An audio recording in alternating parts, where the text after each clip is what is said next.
Hello everyone. आज आपके सामने बहुत ही बेहतरीन टॉपिक्स लेकर के आए हैं। वो है ऑर्गेनोजेनेसिस।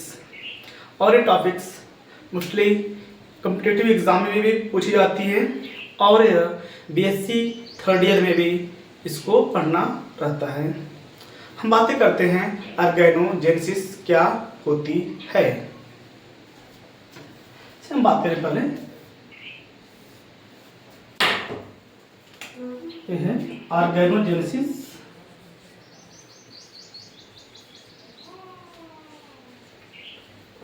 इसका मतलब होता ये है कि जब बच्चा अपने माँ के एम्ब्रियो में होता है तो उसके अंगों का विकास कैसे होता है, तो उसके होल प्रोसेस को बोलते हैं ऑर्गेनोजेनेसिस। जैसे बच्चा रहा एम्ब्रियो में, इसे बोलते हैं भ्रूण, ठीक है, इसे भ्रूण ही बोलते हैं। जब बच्चा था एम्ब्रियो में तो उसके बॉडी का फॉर्मेशन, ठीक है, उसके अंगों का फॉर्मेशन कैसे होता है उसे बोलते हैं organogenesis. Formation of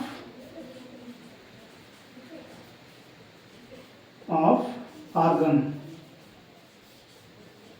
in embryo,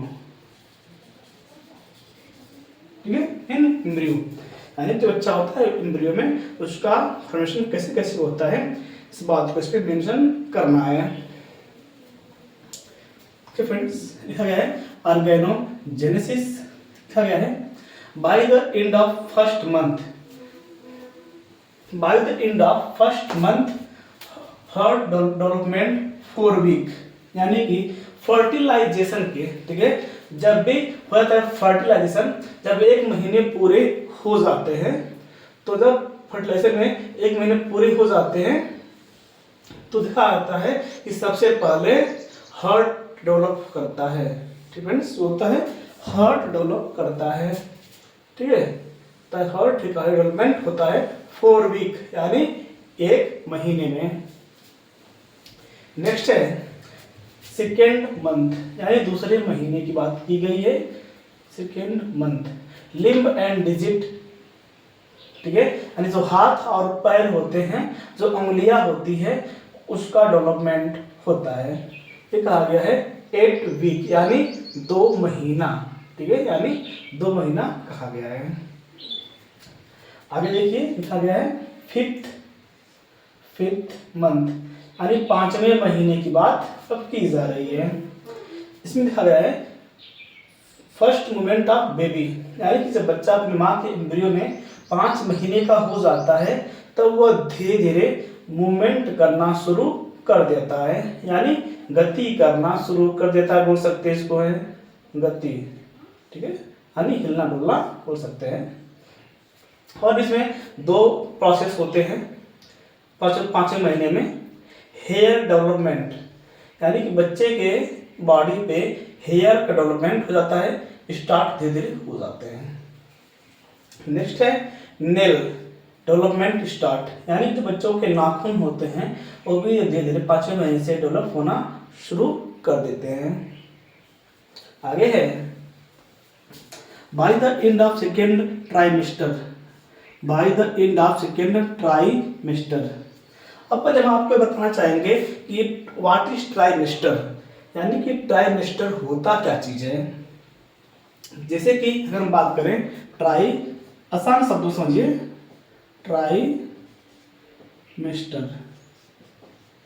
try को ब्रेक किया जाए, ट्राई मीन्स बोल सकते हैं 3 मिस्टर मीन्स हम अगर बात करें उसको आसानी से समझिए मंथ, यानी कि इसको हम 3 महीना बोल सकते हैं अपने समझने के लिए। यानी कि जो होती है प्रेगनेंसी वो 9 महीने की होती है, उसी को डिवाइड कर दें 3 महीने में, एक तरह से उसको बोल सकते हैं ट्राइमेस्टर बोल सकते हैं अपने समझने के लिए। लेकिन अब ये समझिए कि जो प्रेगनेंसी होती है मोस्टली वह 40 वीक की होती है, ठीक है, जो होती है 40 वीक की होती है। इसी को ट्राइमेस्टर में डिवाइड किया गया है कि फर्स्ट ट्राइमेस्टर जो होता है 1 वीक से लेकर के या 13 वीक तक का होता है, यानी 1 सप्ताह से लेकर के 13 सप्ताह तक का होता है फर्स्ट ट्राइमेस्टर। नेक्स्ट है सेकेंड ट्राइमेस्टर। सेकेंड ट्राइमेस्टर ये जो होता है 14 वीक से लेकर के 27 वीक का होता है, ठीक है, जो होता है 27 वीक का होता है। नेक्स्ट है थर्ड ट्राइमेस्टर, ये जो होता है 28 वीक से ये होता है 40 वीक तक होता है, यानी 28 सप्ताह से लेकर के 40 सप्ताह तक का यह पीरियड होता है थर्ड ट्राइमेस्टर।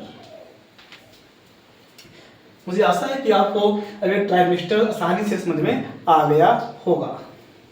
आगे बात करते हैं, जो यह trimester body covered with fine hair, यानी कि सेकेंड ट्राइमेस्टर में जो बॉडी होती है बच्चे की वह बालों से ढक जाती है, ठीक है। और जो बच्चे के बॉडी में जो बाल बनते हैं, जो बाल आते हैं 5वें महीने में, उस बाल को एक नाम दिया जाता है लानुगो, ठीक है, ये है लानुगो। मतलब ये होता है कि बच्चे के बॉडी के ऊपर न्यू हेयर का आना, उसे बोलते हैं लानुगो के नाम से जाना जाता है। आगे आते हैं, यह है सेवेंथ मंथ यानी 7वां महीना।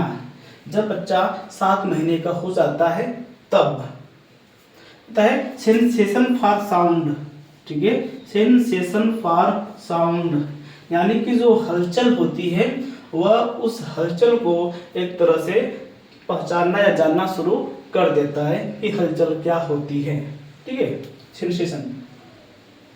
नेक्स्ट है टेस्टीज डिसेंट इनटू स्क्रोटम, बहुत ही वेरी इंपॉर्टेंट है,